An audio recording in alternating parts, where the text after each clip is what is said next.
During the Korean War in 1951, American statesman John Foster Dulles conceived the island chain strategy, a strategic maritime containment concept aimed at encircling the Soviet Union and China with Western Pacific naval bases to project strength and limit their sea access, thus preventing the expansion of communism. This plan, although not a central issue during the Cold War, has remained crucial to U.S. and Chinese geopolitical strategies post-Soviet Union disintegration, highlighting the strategic significance of Taiwan.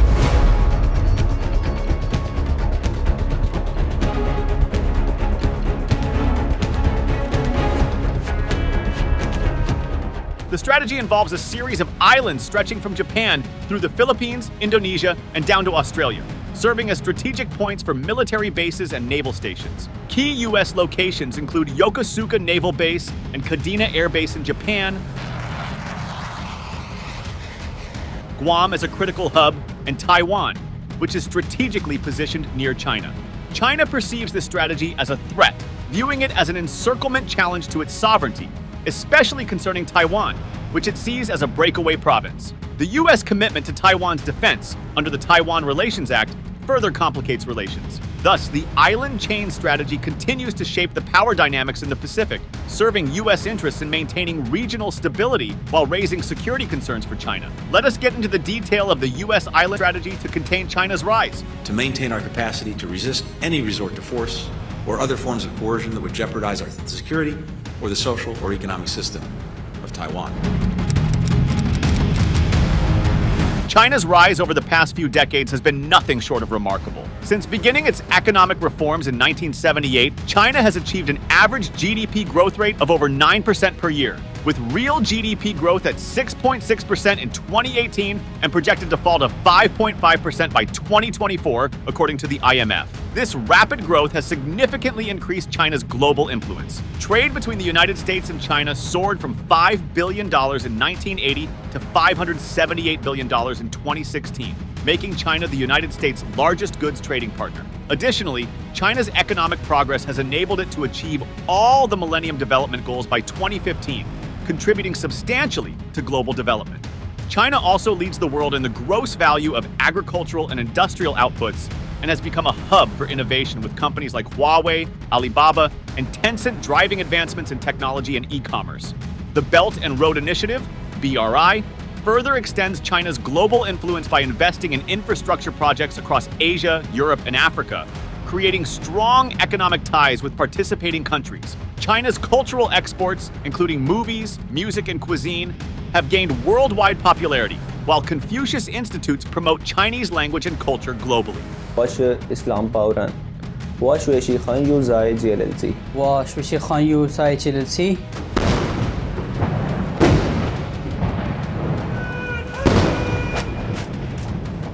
On the military front, China has heavily invested in modernizing its armed forces, becoming a significant player in global security affairs. Its naval expansion and advancements in cyber warfare have led to its growing influence in international security.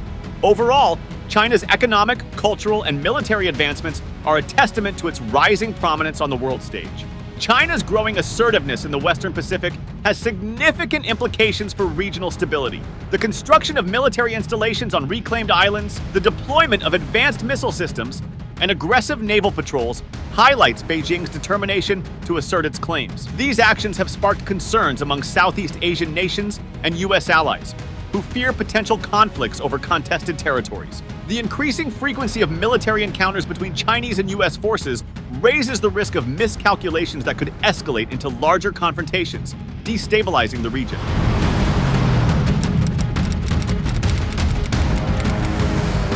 To contain China's rise in the Indo-Pacific, the United States is trying to implement first and second island chain strategies, leveraging its military presence, strengthening alliances with regional partners, and enhancing their defense capabilities. We're doubling down on information sharing, including on the DPRK's missile launches and cyber activities, strengthening our ballistic missile defense cooperation, and critically, we've all committed to swiftly consult with each other in response to threats to any one of our countries from whatever source it occurred. The first island chain refers to the significant Pacific archipelago extending from the Kamchatka Peninsula in the northeast to the Malay Peninsula in the southwest. This chain includes the Kuril Islands, the Japanese archipelago, the Ryukyu Islands, Taiwan, the northern Philippines, and Borneo. A substantial portion of the first island chain lies in waters claimed by China, including the East China Sea west of the Okinawa Trough and the South China Sea within the Nine-Dash Line. This chain forms a critical part of the U.S. strategy to contain Chinese expansion by creating a buffer zone and restricting China's naval and air operations. The second island chain, encompassing Guam and the Northern Mariana Islands, reinforces the U.S. defensive posture with strategic bases, missile defense systems, and over-the-horizon radars. These efforts are supported by robust partnerships with Pacific Island states through unique agreements that ensure military access and logistical support. This approach enables the U.S. to deter Chinese influence, maintain regional stability, and support joint operations in key maritime areas. The second island chain, often referring to the islands formed by Japan's Bonin and Volcano Islands, the Mariana Islands, notably Guam, the Western Caroline Islands, Yap and Palau, and Western New Guinea, marks the eastern maritime boundary of the Philippine Sea. Situated in the central West Pacific, this chain serves as the United States' second strategic defense line to contain China's rise. This strategy's primary objective is to restrict China's access to the broader Pacific Ocean and limit its ability to project naval power beyond its near seas. By establishing and maintaining naval bases along these island chains, the United States and its allies can monitor and potentially interdict Chinese maritime movements. This containment mechanism is intended to prevent China from achieving regional hegemony and to ensure freedom of navigation in key sea lanes. The bases along the island chain serve as critical nodes for intelligence, surveillance, reconnaissance, and power projection, enabling rapid response to any emerging threats. The United States Department of Defense needs a comprehensive strategy to counter China's coercive actions in the Indo-Pacific region. A long-term approach is essential, one that not only advances U.S. national interests, but also credibly communicates the use of force to deter Chinese aggression. Among three strategic options, the most effective course of action is to pursue Integrated Deterrence 2.0. This strategy builds on the existing integrated deterrence framework by leveraging the combined strength of U.S. alliances and partnerships worldwide to thwart Chinese aggression while reducing the risk of major conflict. To understand the current strategic landscape, it's important to consider the historical context.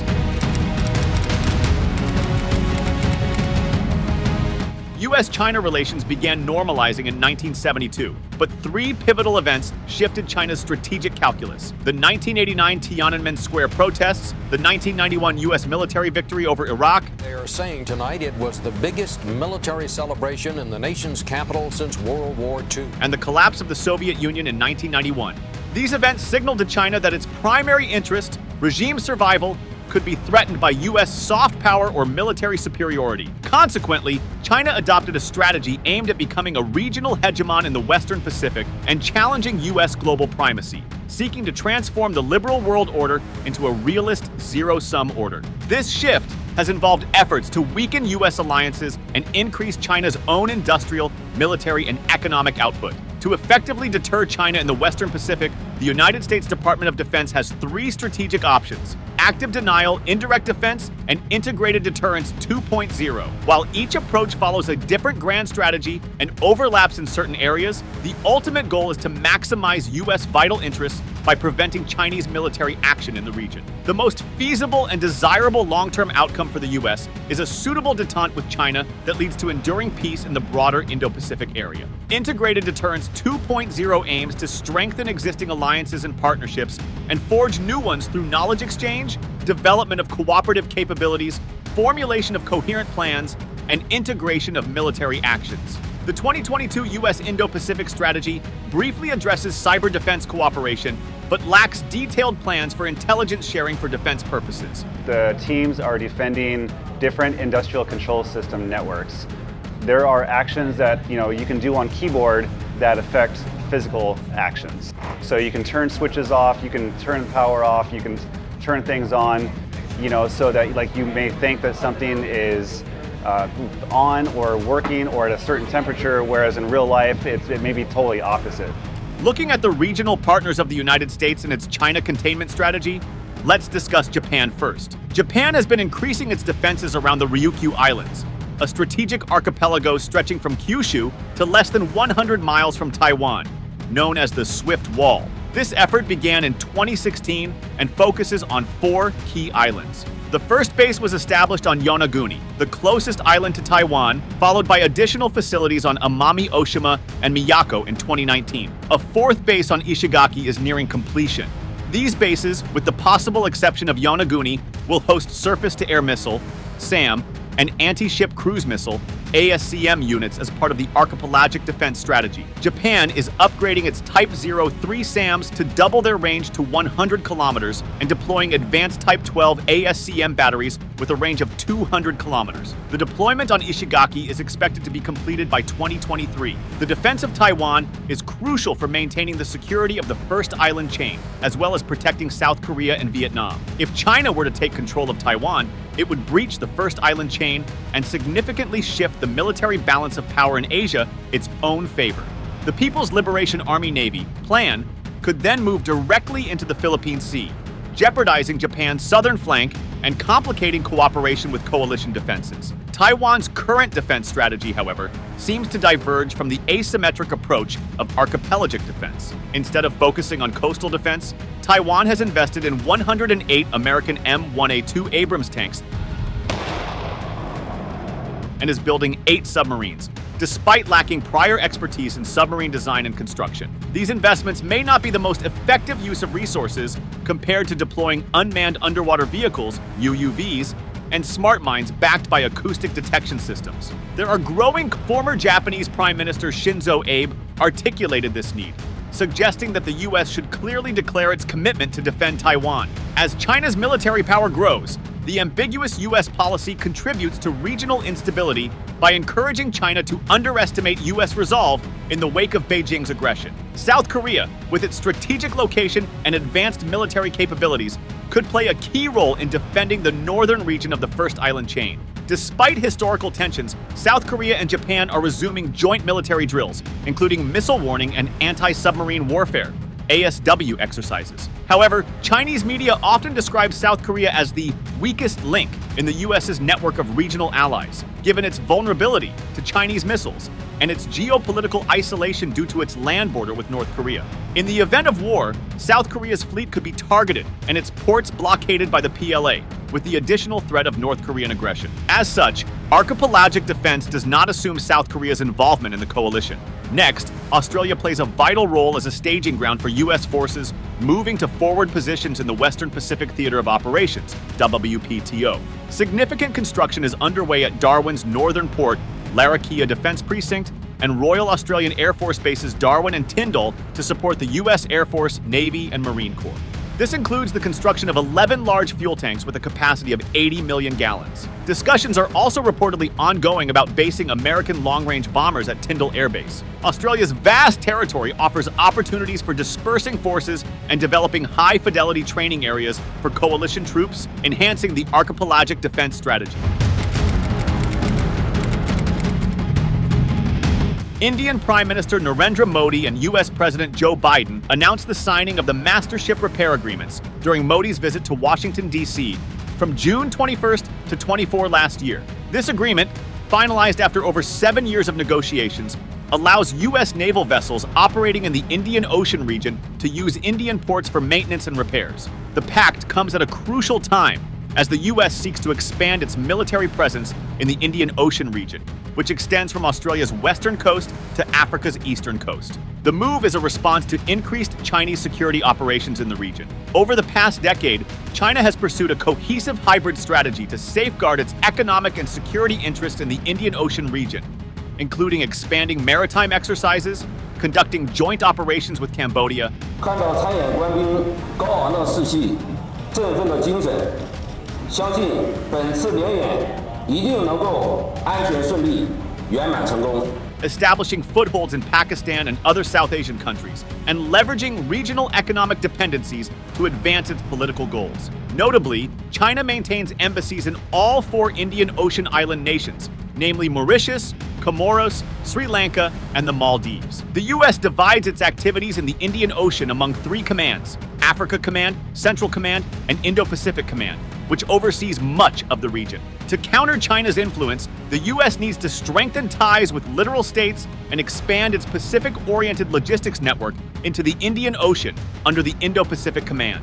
China's two-ocean strategy for the Indian and Pacific Oceans signifies its more assertive posture, challenging the U.S. force presence and logistics in the region. Through the Belt and Road Initiative, China invests in critical infrastructure, including ports, through opaque and often exploitative agreements, using these as leverage to secure favorable military and political deals. Beijing's goal is to limit U.S. force mobility and logistical operations by increasing the number of Chinese overseas bases, thus reducing U.S. basing options in the region. These bases would enhance the People's Liberation Army's capabilities for long-range strikes, surveillance, and intelligence gathering, threatening U.S. and coalition forces' security. China's ambitions also jeopardize the interests of Indo-Pacific countries facing increased pressure from Beijing, such as through territorial encroachments on Taiwan and the construction of artificial islands in the Spratly and Paracel Islands. Indonesia, a key security ally and a member of several Indian Ocean region multilateral agreements like the Indian Ocean Naval Symposium,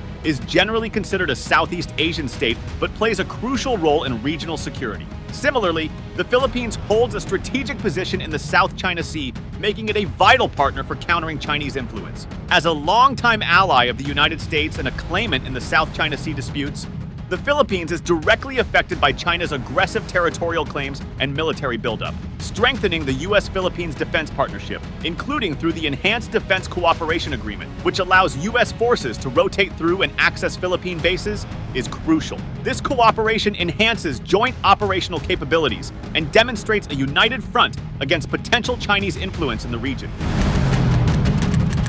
Building defense agreements with Indian Ocean region states, many of which have a history of non-alignment, will be challenging. These nations are often more focused on domestic issues and wary of Chinese economic retaliation for supporting U.S. military initiatives. To strengthen defense ties and respect these countries' foreign policies, the U.S. needs a tailored approach. China's expanding maritime presence in the Pacific and Indian Oceans is a pressing concern, and time is running out to counter it. The U.S. must develop an interconnected framework and deepen its ties in the region, including with key partners like Indonesia and the Philippines, to promote a more open Indo-Pacific. Thank you for tuning into our channel. If you enjoyed the video, please remember to like, share it with your friends, and subscribe our channel for more in-depth analysis of global issues.